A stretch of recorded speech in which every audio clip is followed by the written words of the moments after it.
जैतून आणि अंजिराचे झाड. एका सुंदर बागेत जैतून आणि अंजिराचे झाड शेजारी शेजारी वाढत होते. जैतूनचे झाड मोठे आणि भक्कम होते. त्याच्या पानांचा रंग चांदीसारखा चमकत होता आणि त्याच्या फांद्या पण मजबूत होत्या. दुसरीकडे अंजिराचे झाड कमी उंचीचे होते, परंतु त्याला गोड रसदार फळे लागत होती.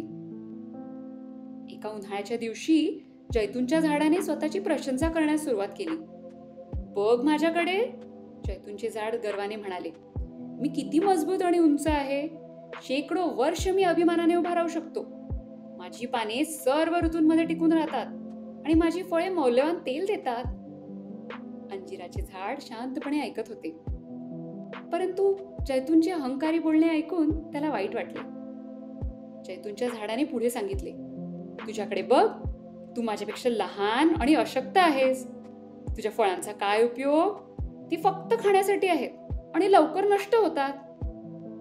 अंजिराच्या झाडाने विनम्रपणे उत्तर दिले, तुझे म्हणणे खरे आहे की मी तुझ्यापेक्षा लहान आणि कदाचित माझी फळे सुद्धा जास्त टिकत नाही, परंतु प्रत्येकाचे स्वतःचे गुण असतात.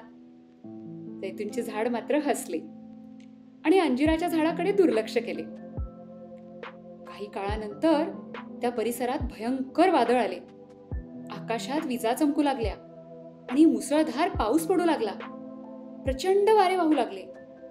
जैतूनचे झाड आपल्या मजबूत फांद्यांमुळे गर्वाने उभे होते, वाऱ्याशी झुंजत होते. मी वादळासमोर डगमगणार नाही, असे ते ओरडले.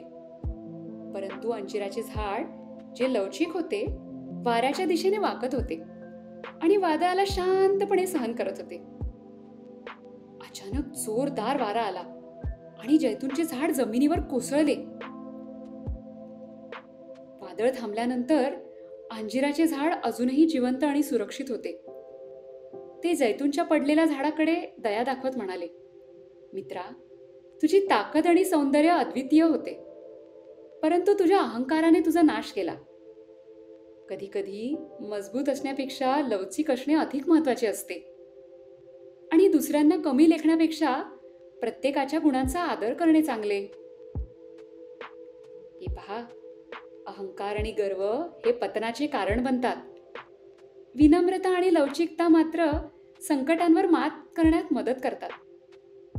दुसऱ्यांच्या गुणांचा आदर करणे हे शहाणपणाचे लक्षण आहे.